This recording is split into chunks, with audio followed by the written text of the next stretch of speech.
আজ সোমবার জুলাই মাসের 22 তারিখ, আর এখন বাজে প্রায় সকাল 11টার মতো। এখান থেকে আজ ব্লগটা শুরু করছি। চারিদিকে এখন ঝমঝমিয়ে বৃষ্টি হচ্ছে। এবারে বর্ষাকালটা কিন্তু ভারী অদ্ভুত, কখনো বৃষ্টি হচ্ছে, কখনো আবার ঝলমলিয়ে রোদ বেরিয়ে আসছে। এক নাগাড়ে বৃষ্টি হওয়ার আনন্দটা কিন্তু এবার আর আমরা উপভোগ করতে পারছি না, তো সেই জন্য গরম ভাবটা রয়েই যাচ্ছে। তো যাই হোক, আজ কিন্তু একটা অন্যরকম বিশেষ দিন। আজ যেহেতু শ্রাবণ মাসের প্রথম সোমবার, সেই জন্য কিন্তু আমাদের বাড়িতে একটু পুজোর আয়োজন করা হয়েছে।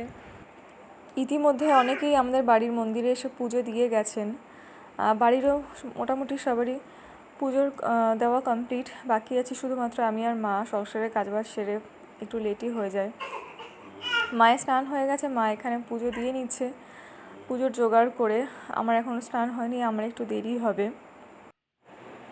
গত বছর এই দিনটাতে আমরা সবাই মিলে আমাদের এখানে বারোমন্দির ঘাট আছে, সেখানে গিয়ে স্নান করে বাবার মাথায় জল ঢেলেছিলাম।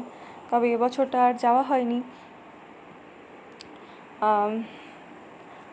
আর যেহেতু আজ নিরামিষ, সেজন্য আজ কিন্তু আমরা রান্নাবান্নারও খুব একটা ঝামেলা রাখিনি। আজ মেনুতে আছে হচ্ছে গোবিন্দভোগ চালের ফেনা ভাত, তার সাথে আলু ভাজা, আলু সেদ্ধ, আর হচ্ছে পনিরের তরকারি। তো আজ ব্লগটা অবধি থাকলো, আবার তোমাদের সাথে দেখা হবে অন্য কোনো ভিডিওতে।